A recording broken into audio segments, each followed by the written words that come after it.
Perfect. All right. No, what an honor. I mean, much love and appreciation to PLC, to the vision of Dr. Dwayne Edwards. Brother, Dr. Dwayne, every time I say his name, it should be an instant applause. Anyway, Dr. Dwayne right here. And much appreciation to you, and just the vision to tell Black stories. You know, that's a lot of what we just were learning about. And if anything I'd love to pass to you today is that you might document your own story, that you really think about what your story is. You know, that's been such a joy. I mean, I'm going to bring a couple people up here in a minute after I kind of explain a couple things. Both Dante Cotton, who actually works in the room in terms of teaching, and so I'll bring him up as well just to kind of talk about his experience of work in this room, and then also of my man Anthony Mojo Reed, who did these amazing murals in the room. A dear brother who did these murals, and he did them in 6 days. So I like to say it's the second. I like to say it's the second best thing that's ever been done in 6 days, if you know what. Okay. Anyway, but yeah, brother's like amazing. So anyway, he's quite incredible. So this is just good to kind of tell the story. And I want to open it up for Q&A towards at the end as well. But like I really love once again the theme, the notion of movement, not a moment. I think that's really powerful, and I like to say that's about your life too, in terms of your story. Your life is a movement; it's not a moment. Document your life. You know, you can write down those moments that help to produce the movement of your life, and that's really part of what this room. I'm so honored to be a part of is that it shares is kind of my movement and moment, and that's what in terms of just thinking about what it's all about. I mean, PLC Peninsula Lewis is about people. It's about all of you. It's about all of us. It's about Black Footwear Forum, and honestly, I think it represents all of us moving forward, and it's really exciting about that. So just to think about people and how important that people are in getting all together. And it's just been such a joy to be a part of this movement as long as it's been going on, and just an honor. One thing I just want to give a shout out is a brother this morning. I mean, sometimes things happen and you're like, what? And I just have to give a shout out. To brother. I'm spacing right now. Give me Dwayne. That's a name that should be pretty logical here. But anyway, but brother Dwayne, he showed up to this morning. I'm like, okay, that's crazy. I now know my next shirt I want to acquire. But anyway, so that was pretty fun. But just thinking about Peninsula Lewis and just the inspiration of everything every door that God's opened in this place. It's pretty exciting, and it's our moment. And it's a movement, but it's also our moment, and that would be Peninsula Lewis. So it's really exciting to see what Dr. Dwayne is doing, and everybody here who's part of the team. I love your excellence. I love the quality of the way you do everything, and today it's beautiful to see that and to see the continuing upping that expression. So it's really fun. So anyway, just take you into my life a little bit. This is my story. So I went to school to learn, girl. Okay, but started out as a kid. That's me playing with building blocks. That's Wilsonville, best drawing I ever did, 7th grade. And it's on the wall. Getting a little older. The fro started to grow in high school. Fro got huge in high school, actually. That's my sister and I. We love Jackson 5's grade. That was us back in the day. That's my parents. Here we are, instructor class. I went and studied in London. And then also, just love to sketch, and I love to paint. And eventually, went to work in a major architecture firm in Portland, because that's my background from U of O. And then Nike hired me to do stores and showrooms. Eventually, I worked on shoes. The Outbreak, first shoe I worked on, we sold about as many as on the table. Actually, a few more, but that was the Outbreak. So you got to be, the beginning of beginnings. You got to be life above that. But just I have to give a shout out. So mom and dad, who I'm so beyond honored, that they're here, and okay, I'll try not to lose it, but that's ridiculous. I'm like, praise God. I was like, wow. I'm just very blessed because it was my mom who said, you need to become an architect because architects make lots of money. I think she was afraid I was going to be a starving artist or something. And so I was like, okay, I'll be an architect, and it wasn't really about architecture because you can really live out those visions in any form of art that you choose, including fine art, including any calling, anything that's kind of on your heart. But anyway, it was very fun because I really like to think that it was mom and dad, and it was mom's vision, and that's my parents here back in the day, and this was kind of part of my journey. You saw some of those pictures, but that's my first haircut in the middle and the bottom, and I don't like too many haircuts. Okay, that was my first, and then my sister and I, we would be like, as my dad would work on the Union Pacific Railroad, and it would go back and forth from Chicago to Portland. There he is, like waving as he'd be going off, and so we're waving to him. So we found these videos recently, which was amazing that my mom had created back in the day. This was me in second grade. Now I could point me out, but maybe you can tell who I. Anyway, but that's my second grade picture. That's kind of the growing up. The first brother, my first black brother that I had was in seventh grade, and his name was Smith Williams. He I really think somebody's laughing upstairs. But anyway, Smith Williams was, Smith was not in second grade with me. So, but anyway, that was kind of my Trinity Lutheran in grade school. And then once again, my parents and like I said, structures class down at U of O and just studying and all that kind of stuff. But actually what happened was, I'll introduce Anthony in a minute, but when Anthony was creating some of these murals in this room that to get to tell my story, he took that picture and he incorporated them here, and then he put the Wilsonville sketch in the background. So the Wilsonville sketch is that the drawing from seventh grade when I was 12 years old. That when you enter the room, it's on the wall. So anyway, this is crazy blessed. I'm just it's wild. But anyway, so Anthony, and just to say a little shout out about Anthony. Anthony is an awesome artist, and he does murals and everything in Miami, and he'll come up and dimensionalize himself. But I say when we have Q&A, Anthony and others talk about things he's doing. He's actually got a podcast that's coming and some other things he's doing. So I just want to kind of give a little shout out about that. And also to talk about the second mural. Okay, so the second mural, Anthony was inspired by something that I was recently very honored once again. I was working in, just to tell you how whatever stories sometimes happen, I was working in Nike DNA. And honestly, sometimes your career can go a place that you don't necessarily think it's going to go. And when the director, her name's Angela Snow, and Angela said, "Hey, I want you to come into DNA," and I was like, DNA, which is Department of Nike Archives, and I thought, isn't that where careers go to die? It's like archives. I'm like, really, you want me to go work at archives? I'm like, okay. And so I went over there. But the amazing thing that happens is I get over to archives in 2013 or so, 2012. That's about when when everything starts kicking off in terms of retro in a big way, and kind of in during that decade. And so then all of a sudden the archives becomes a deal, and I'm like, I'm giving people tours, and I'm gauging people and athletes and a lot of influencers and that kind of stuff. And one of the guys who happened to come over was Devin Booker.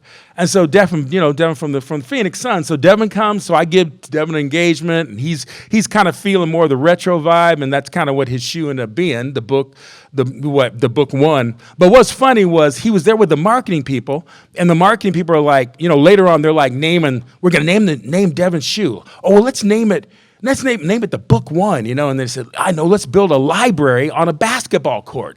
Like, okay, and then they said, well, we need a librarian. What about that guy from DNA, And so that's how, so I was like super blessed. You see, so honestly, when you get the archive job, don't think it may be the thing, it may be the answer. This was the commercial, for example. I mean, anyway. Gather round, kids, gather round. Book chapter 1. Even with that baby face of his, Book was wise beyond his years. Oh, that all to my mom. He was one of 3 growing up. She's still one of one. 616 to 228. Every Booker driveway, you'll see cars in the hood. Pretty deep in the city. Deep in the game. These are the new ones. The Book ones. Occupying the space between Simply conflict. cold and crisp. A future classic. It's time. Book one. One and not done. Welcome to the world of Book. So that was a major honor earlier this year, kind of around All-Star Game or so. And so, but what's cool is Anthony took that concept and then he created kind of this story that, that kind of shows in terms of, so what, one thing too to tie into this room, it says spark, explore, mix, and that's part of a design philosophy that I'm going to get into real quick. I won't overtalk this, but spark, if you notice the pink here is kind of the spark, and that's, past, present, future also. Like they said, this talk is about past, present, future. Spark in some ways represents past or origin or inspiration or the click that happens in your life. So there's like that spark to every design. And then explore is all the different possibilities that you can explore, or maybe the present, or you're just trying to think in ways. And then mix is how you remix the future, and you mix with other people, and you mix with opportunities and that kind of thing. So this is kind of about the explore part. And then, and so just kind of explain that a little bit. So I had joy of some of the shoes represented in the room. I had the joy of working with Mr. Jordan. Tinker had designed the Air Jordan 3 through 15. We can go back to all of them. And then he called me in to work with him on the 16, which was an honor. And then I got to the 17 myself. And it's one of those things where, in terms of, set the design direction, and it was one of those things where I was like going, especially then, I was thinking, how am I going to relate to Michael Jordan or to Tinker? Honestly, either one of them. Because in some ways, MJ, MJ's MJ, and then Tinker's what he's been doing.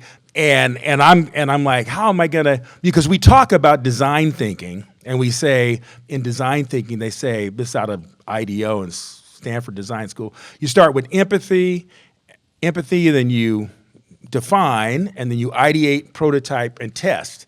You try to get it right. If you don't have it right, you go back, ideate, prototypes again, or see if you need to empathize a different direction.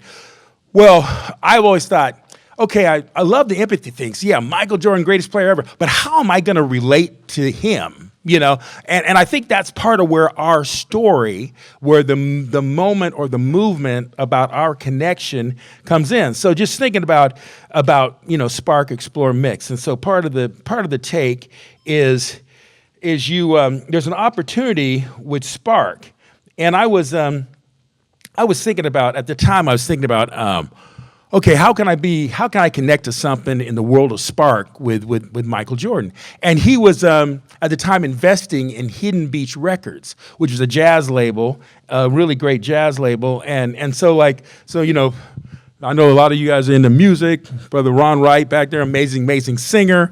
I mean, it's like, music is something I could really identify with, and that's part of my story. My dad owned a record shop, and I grew up in that whole world, and so it's very cool.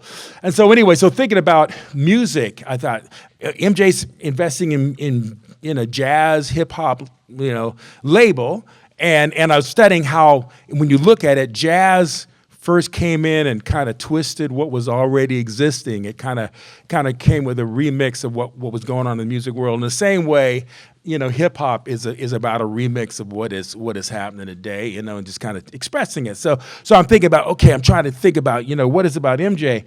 And so the inspiration around it was, I'm trying to think, okay, that's kind of the spark, was the music piece. And then when it came to explore, basically the take is, okay, how are these different ways? Because as a designer, we get to explore all the different ways that that initial spark can kind of become a story, the way a connection between you and whatever you're empathizing towards, whatever you're trying to connect to. So you're exploring the possibilities, and there's billions of those, but you're kind of exploring what is the best one. And so in thinking about the explore process, this was a little bit of a study. We were filming this when we go and meet with MJ, and I was thinking, hey, MJ, he's smooth, he's in the groove, and just thinking about his game and how does his game relate to jazz or to hip hop music. And at the time, I heard a guy on the radio talk about improvisation and how improv is the one thing that separates jazz from all forms of music. And I thought, oh, that's really cool. So improv is like an opportunity. And then thinking about what improv is all about, this is a guy, Mike Phillips, who's actually with Hidden Beach. So improv, they said you set up a steady rhythm of the band underneath, and then you come over the top with the improv of the way you do the horn improvisation.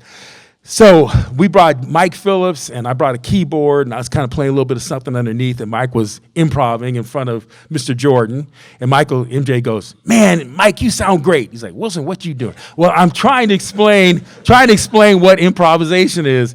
And so anyway, so it's cool, and because improv is like MJ, he's got steady sound fundamentals to his game, and then he can improvise depending on how the defenses are set up. So that's just kind of storytelling, kind of bring people. So that's kind of exploring the possibilities. So I thought, how do you improv on a shoe? And so anyway, this is a detail. I was thinking, maybe you improv the fit. So the story was like a midfoot story, and so basically the fit was kind of happening more through the midfoot. And so the interesting thing, so that's happening. And then the fun thing was at the time, let me see, the way you improv the fit is that you could wear it like this with a lace cover, or you could lace it a whole bunch of different ways to get different types of fit.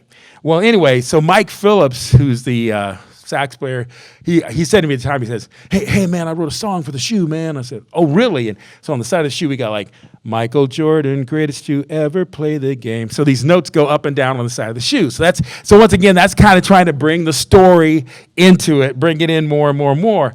And so just building on that, this is where an opportunity of a mix can happen, perhaps.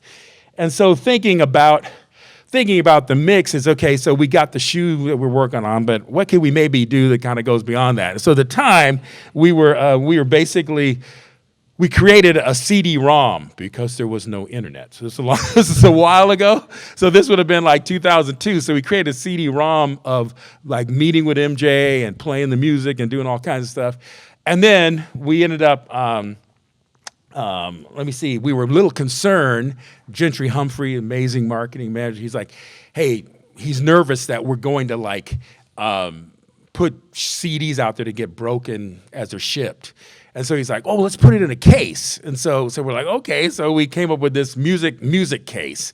And so that's kind of what the whole inspiration. So that to me is remixing. It's like a CD with a record, really? Or a CD with a shoe, So and then a case. And kind of the case ends up kind of being part of the fun story.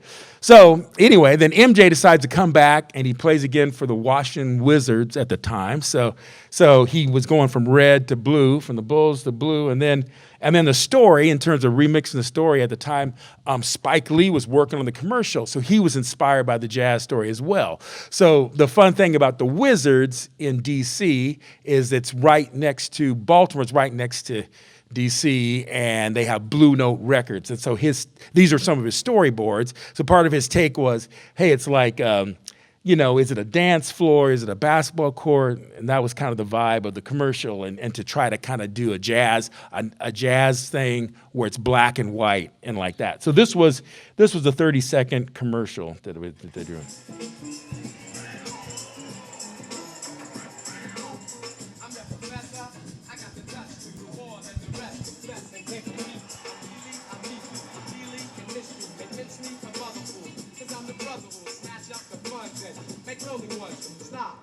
Think for a moment, okay? And then wait while I can make that.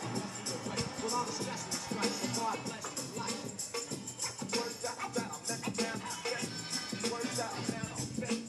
So the vibe about all rhythm, no blues. So it's fun. It's fun to take a story. I'm thrilled they take a story from the beginning, and then story works its way all the way through the shoe and comes all the way out to the end with the thought of improvisation. So that's an example to me, in a sense, of Spark, Explore, Mix, which I think happens at a micro in a project, but it happens at a macro in life.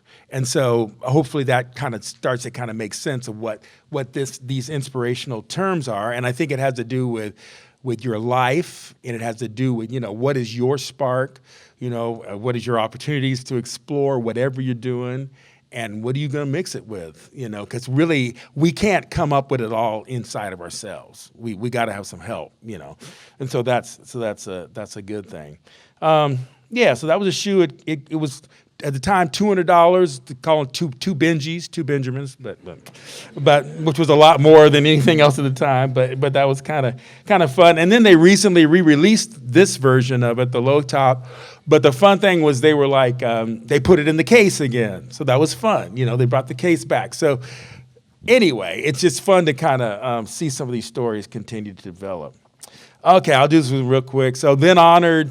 I'm so blessed. So they worked on the more up tempo back in the day, and so they decided to do a more up tempo that told my story, and using that drawing from 7th grade. So very, very, very honored. And the cool thing was, as an artist, and you guys know this, but when I look at this picture, I remember it was the first time I was looking at the sky and thinking the sky's not just blue. The sky kind of changes color when the sun's going down or whatever. And so that was my big new exploration. And it's fun to me that they picked up on that, and that became the background color of the shoe, was kind of the change of the, what did I do? The change of the sky. So anyway, that was that. So that was really fun. Another thing that was fun that's represented here in this room is they asked me for a quote, and I was just inspired, by this quote from the Bible, that just, in humility count others more significant than yourselves. And I think as a culture, I think this is like something that I just think we need more of, because we're all kind of, humility from the top down isn't making itself too well known these days. And so anyway, but I just think it's an opportunity to think about others, because that's what it's all about. It's like others is what's the inspiration. It's all of the variety, the depth, the beauty of others is really the opportunity. So really, really thinking about that.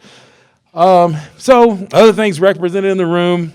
The up-tempo, worked with Charles Barkley. I was inspired by his molars, his teeth, his mouth. Anyway, with that one, forget it. Okay, and then Andre Agassi, got to work with him on several shoes over the years, and then Miss Serena Williams, which is always a joy. And the fun thing with Serena is, even to this day, Serena has a major vision for the next generation of designers, and she wants to see more diversity in the world, just like we're all representing. And so she helped conceive the Serena Williams design crew, which is pretty exciting. And it's an opportunity for people who have real amazing vision, so much, a very similar model of what Pensole Lewis is, and just really to bring people in and bring them who really get culture and get what's up, and then to design the right design stories. And so a number of us have been a part of the crew or worked with Serena Williams design crew, and that's been really a joy. And so that's been part of the story and working with Serena to this day. And that's what's also represented in that last picture down at the end, which Anthony painted. That's just the crew. That's a cohort 4, I believe. So yeah, cohort 4 that met last year, and that's pretty much the painting of cohort 4 up there on the wall. Another thing I'm involved with, there's this opportunity. I work also a little bit with University of Oregon, my alma mater, and I'm working on a design studio, adaptive design enabling athletes with disabilities. So that's really part of what I'm really an opportunity for students to have in user connections and to design apparatus for them. Really, in 10 weeks, the empathy drives them to amazing places. And in 10 weeks, they come up with apparatus that helps the athletes perform better in sport. And so this studio has been going on for 13 consecutive winter terms. So that's been really fun at U of O. This is the last slide, I promise. Anyway, my world right now is what I'm about is I want to inspire. I'm working on a book. Which is maybe called Spark Explore Mix, but anyway, so I'm working on this book. That's the lower, and then empowering, engaging the next generation, and then education. If it be here at Pensacola Lewis or U of O or whatever, and I'm working actually in education right now with the with BRS, the Blue Ribbon Studio at Nike, the VP of Design Education, which is Ron Wright. He's here in the room. And working with him and on the team. Several of the team members are here right now.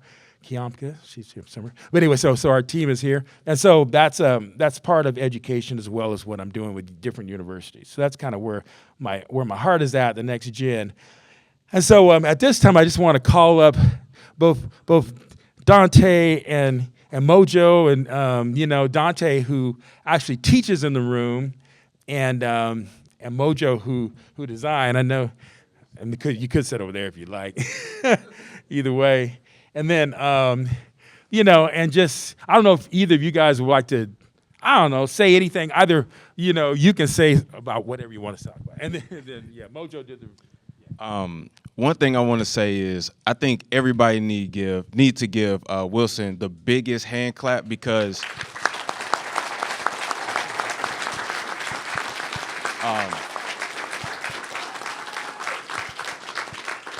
the reason why we need to do that is because he was the first. So without Wilson, this room would not be filled with all of us in here. You know what I mean? So like the shoes that we wearing, the 16s that he was talking about, I had those in high school as a freshman, and unfortunately they got stolen. You know what I'm saying? But then I had got the lows later. So but without Wilson, man, this wouldn't be here. You know what I'm saying? So sometimes I get choked up about that because as a storyteller, as an artist, as a fine artist, as a muralist, as an international artist, and doing all this stuff all over the world to making it to, Wynwood Walls and all that. If you guys are familiar with that, like that's like one of the biggest, accomplishments of being like a street artist and things like that. In 5 years, like that comes from like, knowing Wilson, and helping me with my why. You know what I'm saying? Like I thought I knew what my why was at first. I always tell the story, and I only tell it when he's here because I need him to be here to do it. But the first time I met Wilson was like post graduated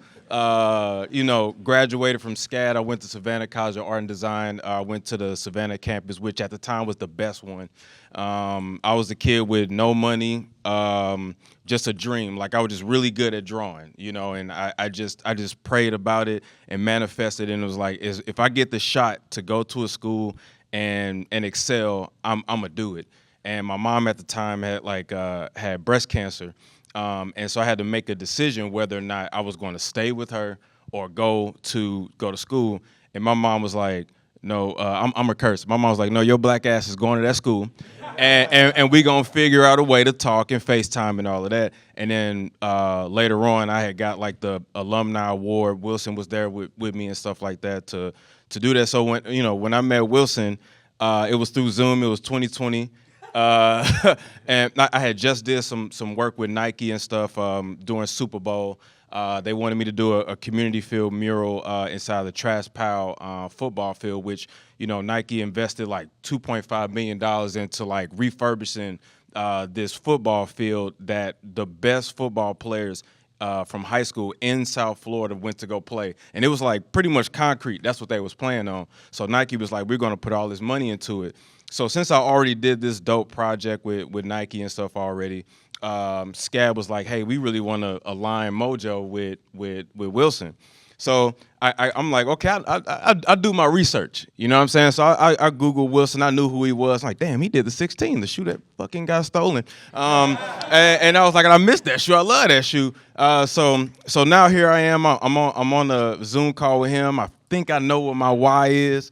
I've been doing a bunch of community work. Like the first mural I ever did, which was trash, it was in a juvenile detention center. So the moment that I, went to Miami and moved there in 2018, I committed to the community. Like my thing was all about story, all about us, black and brown stories, and that's why I'm here today. That's why I like being boots on the ground. That's why murals mean so much to me, because like not only is it artwork that anybody can see, and you don't have to be suited up or you don't have to be at a museum in order to see it. Like you can just be walking in the street and check it out, So I'm doing all of these like, beautiful portraits of like black folks and things like that, trying to tell these stories. And so I'm talking to Wilson, and I'm like, he's like, so brother, I don't know if you want to do, shoe design. And at the time, I don't necessarily want to do shoe design, but I love storytelling. And so he was like, so what's your why? And I was like, yeah, it's to basically, have positive representation of people of color. This is literally what Wilson did on that call.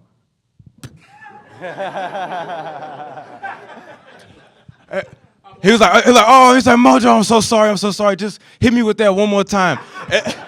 I'm on that Zoom call, like, let me try that shit one more time. And I was like, so, I really, love the people, and, I'm just trying to make sure that I'm, representing us, like, to the fullest extent. He was like, so I'm hurt, dude. He drooling and stuff, dude. Like, and he was like, Mojo, I'm so sorry. He said, I'm embarrassed. Oh, like, he's like, can we just do this another day? Like, can we talk and stuff like that? I said, okay. I'll shoot you another email to get another appointment. And right after that is when, I was questioning my why at the time, because it was so surface level. Like, it was just like, oh, I'm just painting beautiful portraits of black folks. But they didn't have the soul at which, like, I was really, really, like, trying to find as an artist and as a painter. And right after that, one of my first times ever going outside the country and doing artist residencies was in West Ghana, the first time. I never in my wildest dreams as an artist to ever feel like I would be asked to go and just witness a place and then come back, make artwork. And I went to Africa for the first time. So I got to see, like, our people, like, all the way from, like, the highest of the government all the way to, like, what I understand now is, like, indigenous. You know what I'm saying? I'm talking, like, butt-naked babies running around having fun and stuff like that, or even going to a school where they, like preparing for us to come and, like, sweeping the dirt, like, to be like, we were trying to prepare this place for you, or seeing people that look like everybody in this room and everybody waking up at 5 o'clock in the morning, like, working, dude. Like, all of the men, like, on, like, motorcycles driving, like, their family around. The women, like, got their babies, like, on their back, and it's still working, So, like, for me, that was like we have this innate, like, piece in us to be entrepreneurs, And so when I went out there, like, I saw one of the first British slave castles, like Cape Coast Castle. I didn't even know Obama even went to that. Like, so they got a plaque where he's, like, went there like this. And then I, like, Googled it later when I got back to the States. I was like, where was that at? Like, in CNN. And the CNN is just a paragraph that he went there. You know what I'm saying?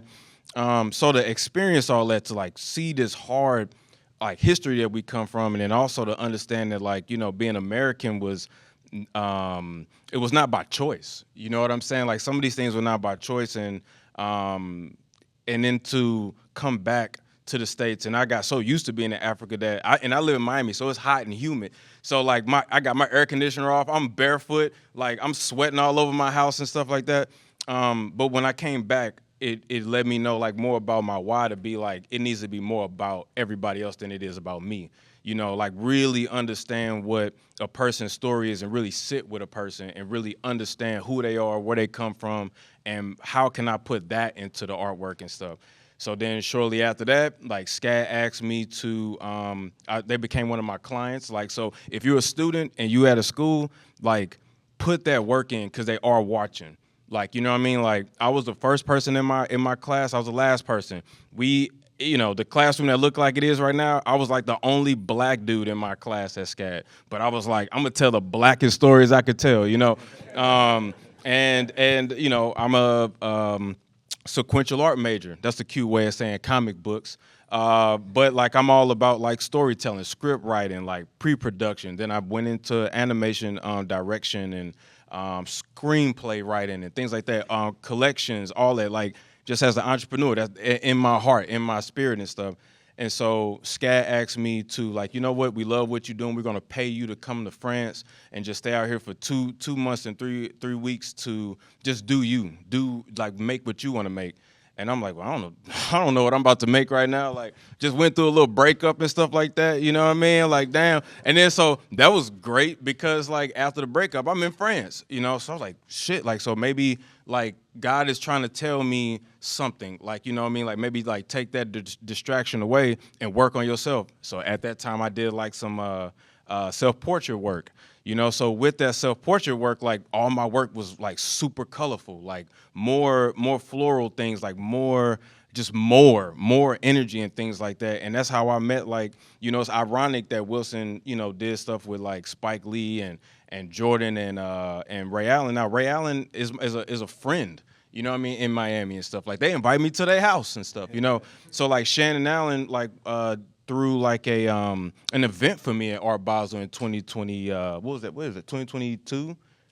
Yeah, 2022. So 2022 is the first time my mom came to come see what I did. You know what I'm saying? She was seeing everything through text and sending it to her friends on Facebook. Like we ain't even on Facebook no more. But she was, you know, sending her friends that. So like, nah, Mom, I want you to be my date. You come down here and I'm gonna show you around. And so take you to these little dinner dates and all of these little events and stuff. And that's my first time my mom met like Gabrielle Union and Dwayne Wade and Ray Allen and all these people, and they're in there for us, you know.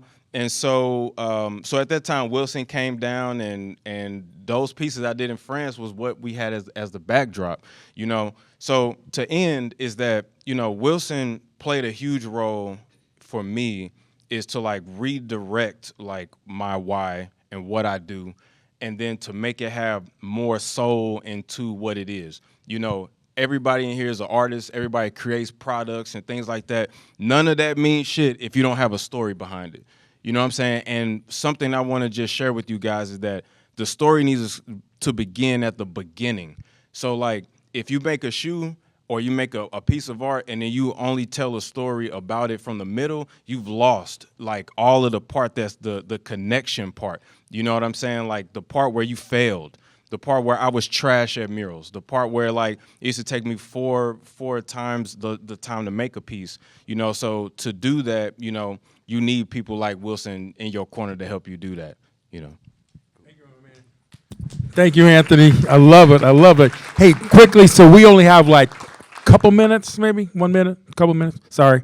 Dante, can you share anything about just working in the room? Yeah, for sure. I'll do that super quick. So I'm Dante Cotton. I'm the product manager for PLC, but I'm also the TA for E. Scott. So E. Scott Morris, also, you know, a Nike vet, one of the first 5 black people to work in the industry in footwear. Did all of Mike Vick's products while he was there, worked on Shaq's products, Steph Curry while he was at Under Armour, and just like a ton of amazing athletes while he was there. Super amazing to like be in this room every day and be inspired. And, you know, Wilson has always championed me since the first time that I met him. Always had amazing conversations and, you know, able to support me in any way that he could. So I love being in this space with him and, you know, working with E. Anytime either Wilson or E calls each other, Wilson, you know, asks where E is. He's like, I'm in the Wilson Smith studio, man. But, you know, we love being here. We love, you know, working with the students and being super inspired. So, again, thank you, Wilson. And real quick, I want to show you something. Anybody that is a PLC footwear student or has just been here, stand up real quick.